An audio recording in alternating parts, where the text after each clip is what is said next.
Olá pessoal, comandante Alan Matos aqui, nosso Minuto Conexão Geo desta segunda-feira, 31 de março de 2025. O tema mais importante que trago para vocês nesta segunda-feira, o encontro do ministro da Defesa dos Estados Unidos, o Peter Hegseth, lá no Japão, com o primeiro-ministro japonês, com o ministro da Defesa japonesa, e o anúncio de que os Estados Unidos estão, ontem, na verdade, foi, de acordo com Hegseth, foi o primeiro passo concreto para o comando que os Estados Unidos têm no Japão se tornar um comando conjunto independente, ou seja, o comando que os Estados Unidos possuem hoje no Japão, ele comanda todas as forças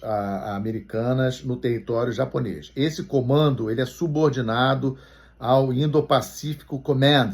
É um comando que controla toda a região da Ásia, do leste da Ásia até a Índia. Inclui Japão, inclui China, Taiwan, é um grande comando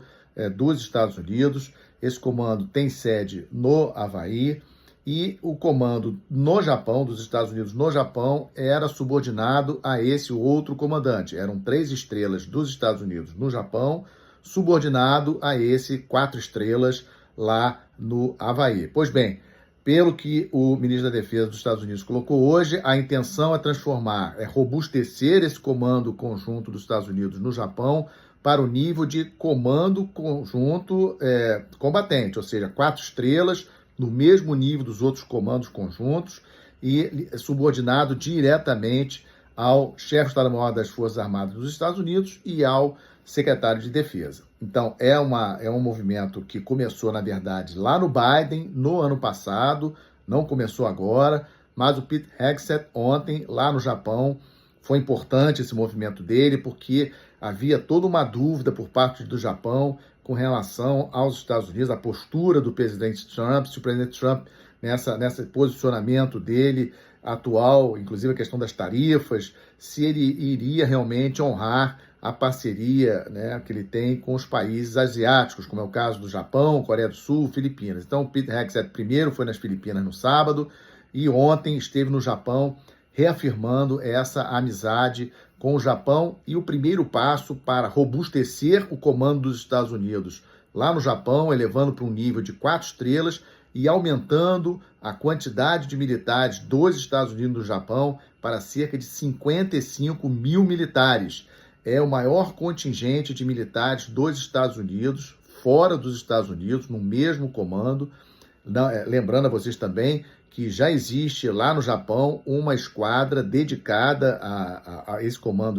que fica no Japão, uma esquadra, a 7ª esquadra, que tem um porta-aviões permanentemente alocado, um porta-aviões, vocês lembram, todos os porta-aviões dos Estados Unidos, são 11, todos têm propulsão nuclear, 100 mil toneladas, 70 a 80 aeronaves de combate, e hoje o comando dos Estados Unidos no Japão já possui essa esquadra. Mas a notícia do Pete Hegseth ontem é que a ideia é subir o total de militares dos Estados Unidos no Japão para 55 mil militares, robustecendo a capacidade, mas principalmente essa mudança de status desse comando, dando poder para esse comando já ser um comando combatente, ou seja, o ministro da Defesa e o chefe das Forças Armadas Americanas já acionar diretamente esse comando conjunto no Japão para tomar atitudes contra determinado inimigo naquela região. Ainda não temos os detalhes, não sabemos exatamente qual é a área geográfica que esse novo comando vai ter, mas é sim uma notícia muito importante dentro daquela grande estratégia dos Estados Unidos de priorizar a China como seu grande inimigo. Ontem também, e hoje também, muito se falou sobre um depoimento do presidente Trump ontem, dizendo que estava já bastante chateado, ele na verdade ele usou outro termo, em relação ao presidente Putin, porque ele estava percebendo que o presidente Putin está enrolando o Trump. E isso é verdade. O presidente Putin está mostrando claramente que está empurrando com a barriga o tema do cessar-fogo lá na Ucrânia. O Trump achava que ia ser muito mais fácil a questão do cessar-fogo, só que o Putin está negociando, está tentando tirar o máximo possível e na última sexta-feira o Putin chegou a falar sobre a necessidade de ter novas eleições na Ucrânia, insinuando que com o presidente Zelensky não daria para negociar nenhum tipo de acordo, ou seja, um passo diferente do que o Trump tinha mais ou menos acertado com o Putin. O Putin realmente está querendo ganhar o máximo possível nessa negociação com o Trump, e o Trump soltou essa ontem. Isso também foi um tema que foi muito falado ontem, muito falado hoje. Inclusive, o presidente da Finlândia se encontrou com o presidente Trump lá na Flórida, lá na casa lá de Mar-a-Lago do presidente Trump, jogou golfe com ele e deu uma entrevista para a TV britânica hoje, segunda-feira, dizendo que o presidente Trump está realmente muito chateado com o presidente Putin, e ele acha, o presidente finlandês falou, que o Trump vai colocar aí um limite, né, tipo assim, até um dia tal, e ele acha que esse dia vai ser o domingo de Páscoa, 20 de abril. Seria o limite que Trump vai aguardar o Putin aceitar o cessar-fogo que tinha sido acordado com a Ucrânia.